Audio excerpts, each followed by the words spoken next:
राष्ट्रीय महामार्ग 6 वरील एक्साइड केअर बॅटरी आणि श्री गणेश ऑटोमोबाईल या दुकानात अज्ञात चोरट्यांनी मध्यरात्री धाडसे घरफोडी करत तब्बल 3,20,000 किमतीच्या बॅटऱ्या चोरी केल्याची घटना उघडकीस आली आहे। या घटनेमुळे व्यापारी वर्गात चिंतेचं वातावरण निर्माण झालं असून नवापूर पोलिसांनी तपासाची चक्रे वेगाने फिरवण्यास सुरुवात केली आहे। दुकानाचे मालक भाविन अरविंद राणा यांनी नवापूर पोलीस ठाण्यात दिलेल्या फिर्यादीनुसार 24 जून 2026 रोजी रात्री सुमारे 8:30 वाजण्याच्या दरम्यान दुकान बंद करून ते घरी गेले होते।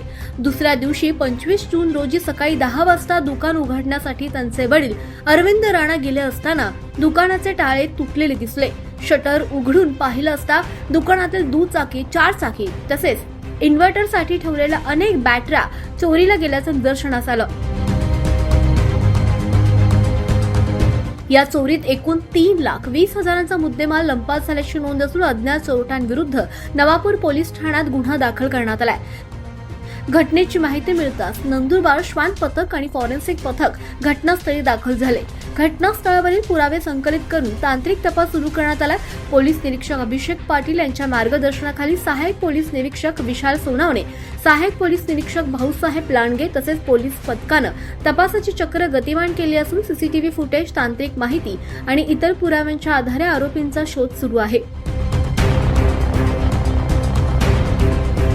या धाडसी चोरीमुळे राष्ट्रीय महामार्गालगतच्या व्यापाऱ्यांमध्ये असुरक्षेची भावना निर्माण झाली असून चोरीचा लवकरात लवकर उलगडा करून आरोपींना अटक करण्याची मागणी व्यापारी वर्गातून होतीये।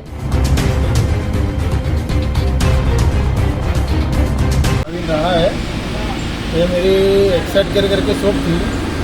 यहाँ पे कल रात को मेरी चोरी हुआ है। लगभग 3 लाख का माल गया है। 2 लाख के आसपास मेरा बैटरी नया था, 1 लाख का स्क्रैप बैटरी था। मेरी पुलिस प्रशासन से यही विनती है कि जल्द से जल्द मेरा माल मिल जाए और उनको पकड़ के उनको सजा दे। और आपको कितने बजे खबर पड़ी क्या ये ऐसा? सुबह में 9 बजे। 9 बजे जब हुआ। दुकान खोला तब मालूम पड़ा। आपने पुलिस वाले को खबर किया था? हाँ। 24 लाईव्ह महाराष्ट्र न्यूज साठी समीर पठाण, नवापूर, विसरवाडी।